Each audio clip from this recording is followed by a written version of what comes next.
Your doctrine and dogma, right, 100% conforms with the 7 tenets of Satanism by your own admission. Is that correct?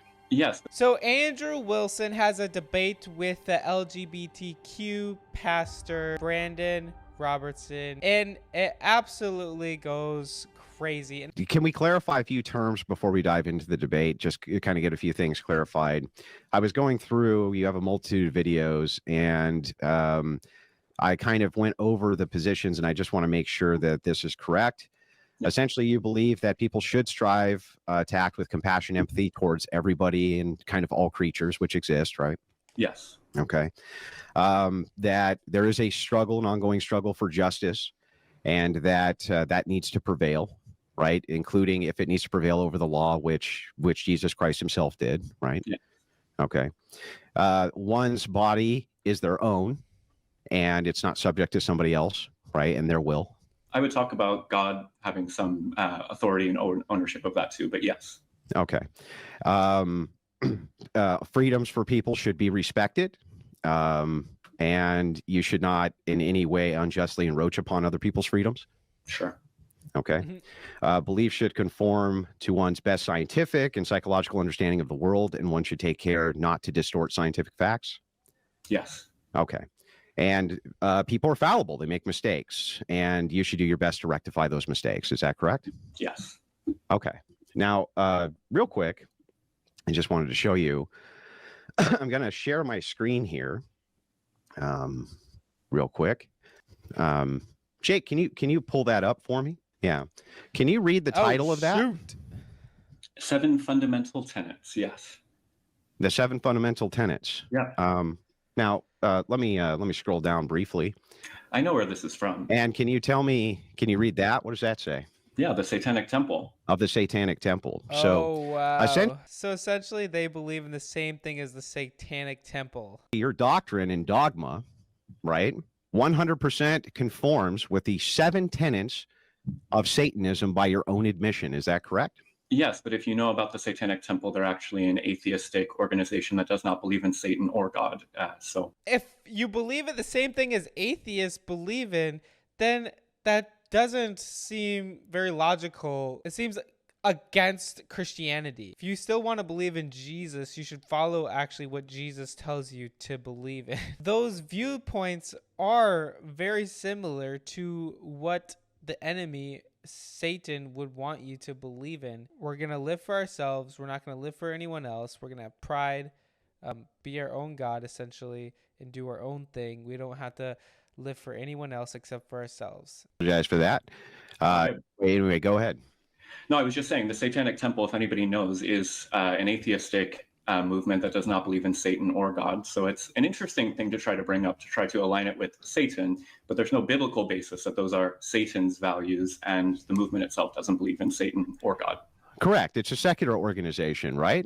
Yeah. And its stated goals are to be a subversive element to Christianity by utilizing Christian ethics against Christians. And they utilize these tenets in order to do that, which are borrowed from Christian ethics, as a way to snub their nose and say, nah, nah, nah, nah, nah, nah.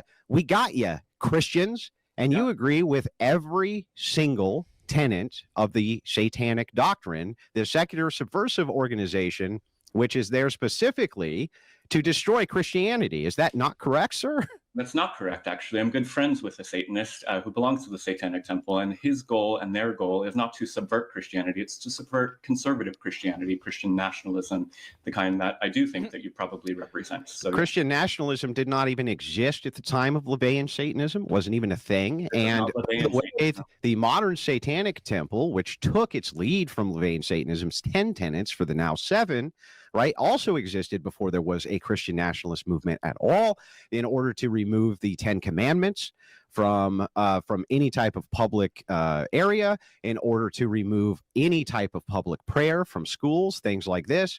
I suspect these are all things you support. Yes, absolutely. 100%. How is that not subversive? It is subversive. I believe Jesus is subversive. So you're a subversive. Yes, I agree with what you said there. Of course. Okay, gotcha. And you agree with all of the tenets of Satanism? Yes, I do. Absolutely. Okay.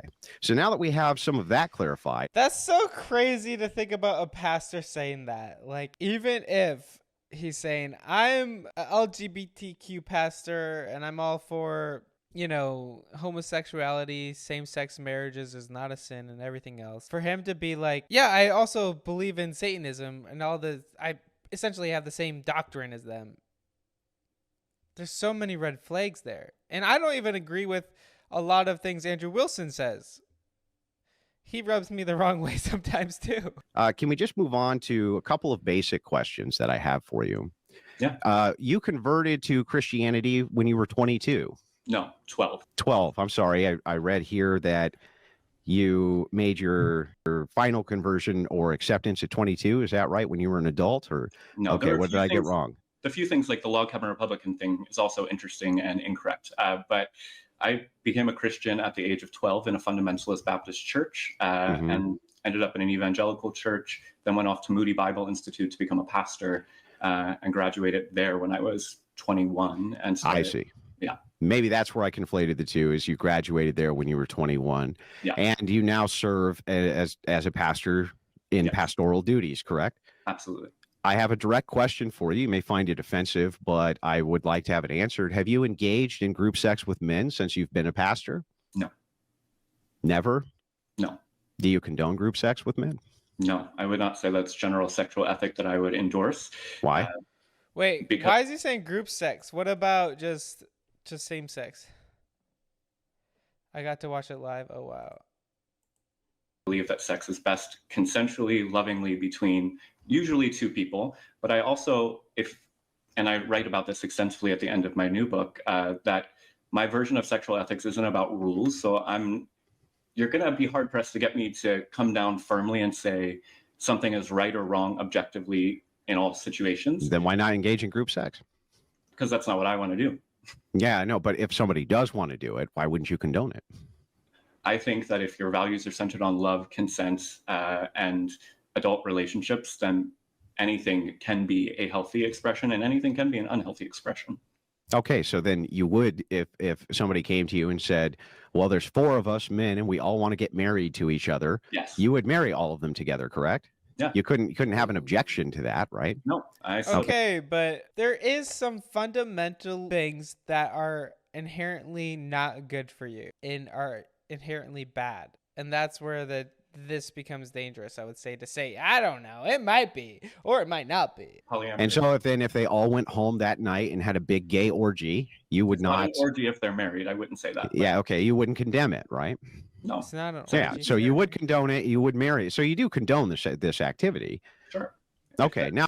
The way that you're framing it now, yes. Yeah, now if 6 secularists made the declaration that they were married, yeah, right, absent your authority to marry them, of which you have none, but if you, assuming I just granted that you did, the secularists who give themselves the authority and then they all marry each other, all 6 of them, you couldn't say that they're doing anything wrong, right? I don't think consensual adults in relationships are doing anything wrong. No. Never. Not if it's a consensual, loving relationship. Because there's no harm, right? Yeah. Yeah. Can you tell me then, sir, Brandon, I'm really curious about this. If your grandmother died and you dug her up from the grave and nobody knew about it and you had sex with her corpse, can you demonstrate for me the harm? She can't consent, so yes, that would be the harm. Wait a second. She doesn't need a consent. She's not alive. What? No. Why? Wait. What? What? I think you're spinning yourself in circles here. My standard for sexual morality is that all sex has to be consensual. Can a tree consent? No, and I don't think you should have sex with trees. That's crazy. Relentless. I know, almost too much. And he picks a side, and it could become very dangerous. Sometimes I don't always agree with everything, but it's important to be very, very careful with your sexuality, and because that's the only sin that harms your body, that it goes against your body. And we're going to pull up a verse here for that. I would love to know what you guys think about this. But 1 Corinthians 6:18 says, run from sexual sin. No other sin so clearly affects the body as the one does. For sexual immorality is a sin against your own body. So guys, I encourage you to do that today. And go to Jesus. Know that he loves you and he's longing to have a relationship with you. I encourage you to put him first. I would love to know what you guys think in the comments down below.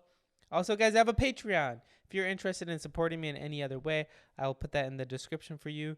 And thank you guys so much for watching. Like and subscribe.